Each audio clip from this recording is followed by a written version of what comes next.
Assalamualaikum warahmatullahi wabarakatuh. Selamat pagi anak-anak. Salam semangat ya. Walaupun kita belajar daring, tapi tidak kenal lelah untuk menuntut ilmu dan selalu belajar. Nah, kali ini kita akan membahas tentang syarat dan tahapan membuat pantun. Sebelum masuk ke materi, Ibu ingin menyampaikan terima kasih karena sudah mengklik channel ini. Jangan lupa klik like, komen, dan subscribe ya, agar Ibu dapat semangat lagi dalam mengupload video selanjutnya. Oke, kali ini kita masuk ke pembahasan. Syarat dan tahapan membuat pantun. Menurut kalian, pantun itu apa sih? Ketika diminta untuk menulis pantun, apa yang kalian lakukan? Apakah langsung panik menggaruk kepala? Atau langsung menyerah kalah? Padahal, pantun bukanlah perkara yang susah, karena pantun adalah seni kemampuan kita dalam menyusun sebuah kata. Pantun dapat memancing perhatian orang agar mendengarkan apa yang hendak kita sampaikan.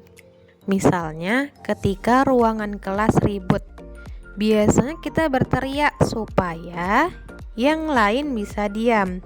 Akan tetapi berteriak itu bukanlah perbuatan yang santun.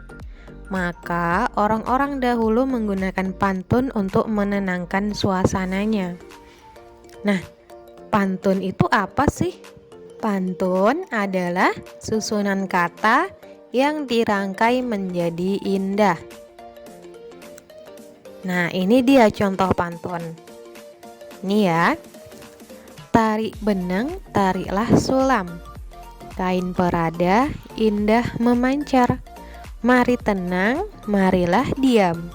Kini saatnya kita belajar. Nah, kalian bisa lihat penulisan Arab Melayunya dalam setiap huruf Latinnya. Tarik benang, tariklah sulam.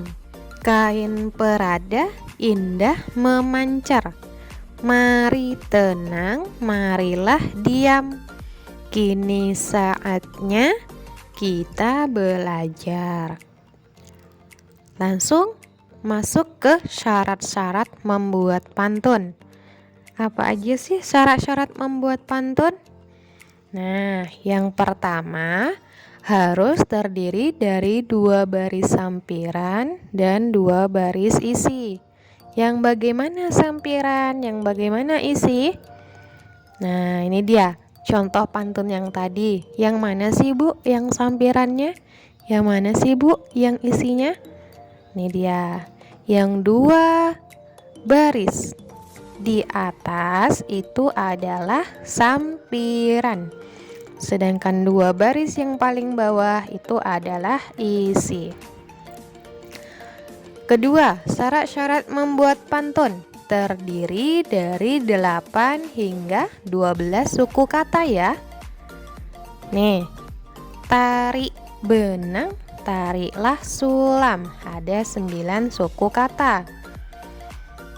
Kain perada indah memancar.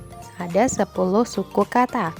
Mari tenang, marilah diam. Ada 9 suku kata.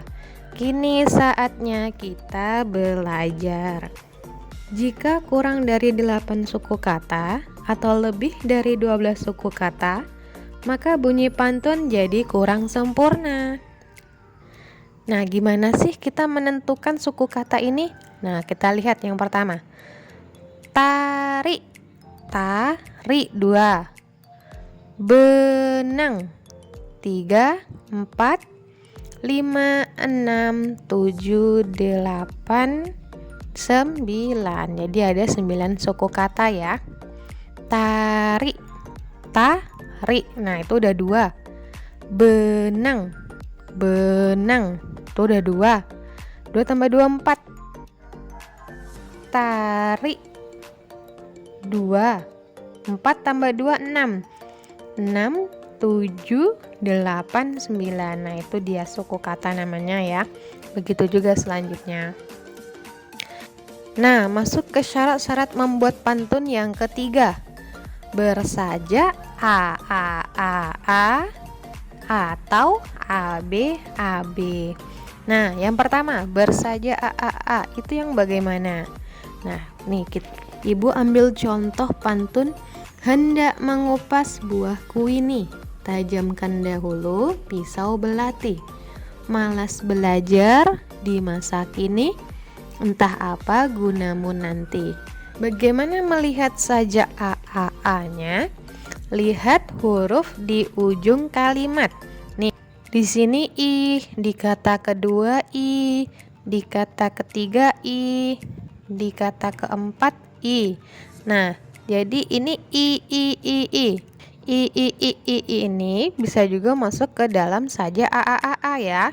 Maksudnya a ini bukan hurufnya a, tapi hurufnya yang sama. Misalnya di sini ada i, ya kata keduanya harus i, kata ketiganya harus i, kata keempatnya harus i. Atau yang di belakangnya e, ya kata pertamanya kata keduanya kata ketiganya kata keempatnya ya, nggak harus a ini hanya sebagai inisial saja. Nah, yang kedua itu adalah bersaja ab. Nah, ab, tarik benang, tariklah sulam. Kain parada indah memancar. Mari tenang, marilah diam. Kini saatnya kita belajar. Di kalimat pertama dan kalimat ketiga itu ada M. Sedangkan kalimat kedua dengan kalimat keempat itu ada R. Nah, itu samanya dengan ab ya. Saja ab. Nah, lanjut masuk ke dalam kunci tahapan membuat pantun.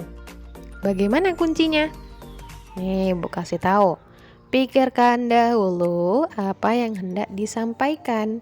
Kemudian, baru pikirkan apa kata yang patut untuk sampiran yang bunyi akhirnya sama dengan bunyi akhir isi pantun. Nah, kita harus memikirkan dahulu apa yang hendak kita sampaikan. Kemudian, setelah itu pikirkan apa kata yang patut untuk sampiran yang bunyinya akhirnya itu sama dengan bunyi akhir isi pantun. Ya, seperti saja tadi a atau ab, tergantung kalian menggunakannya yang mana. Nah, kita lihat tahap pertama. Misalnya, sampiran di sini masih dibiarkan kosong ya. Nah, ini sampirannya masih kosong. Terus, tahap pertamanya itu buatlah isi pantun terlebih dahulu. Tujuan kalian membuat pantun tuh apa? Nah, disampaikan terlebih dahulu. Ini dianya misalnya isi pantunnya. Mari tenang, marilah diam. Kini saatnya kita belajar. Sudah terisi isi pantunnya, lanjut masuk ke tahap kedua, yaitu sampiran baris pertama mulai dibuat ya, dengan menyamakan huruf di ujungnya. Tahap ketiganya yaitu sampiran baris kedua mulai dibuat. Tadi yang pertama udah kita buat, sekarang kita buat ke baris yang kedua. Nah, kisah pada sampiran baris kedua merupakan lanjutan kisah dari sampiran baris pertama. Jadi harus saling menyambung ya. Harus saling menyambung, tidak boleh tidak menyambung. Yang isi harus menyambung, yang sampiran harus saling menyambung. Tapi sampiran dengan isi tidak harus menyambung. Ya, tidak perlu menyambung. Nah, itu dia tadi. Nah, kita sudah mempelajari apa itu pantun, contoh-contoh pantun, syarat pantun, terus tahapan membuat pantun. Sekarang kita masuk ke bagian tugasnya. Lengkapi pantun di bawah ini dengan sampiran yang benar. Ya. Nih, Ibu udah ada isinya. Jika kita malas belajar, esok pasti akan menyesal. Kalian harus mencari sampirannya apa yang cocok untuk kalimat atau untuk mengisi isi yang sudah tersedia. Yang kedua juga begitu, kalian harus mencari sampirannya. Dengar nasihat ayah dan ibu, nanti hidup akan selamat ya. Oke, sekian dulu dari ibu. Apabila ada kesalahan, ibu minta maaf ya. Dan jangan lupa klik like, komen, dan subscribe. Assalamualaikum warahmatullahi wabarakatuh.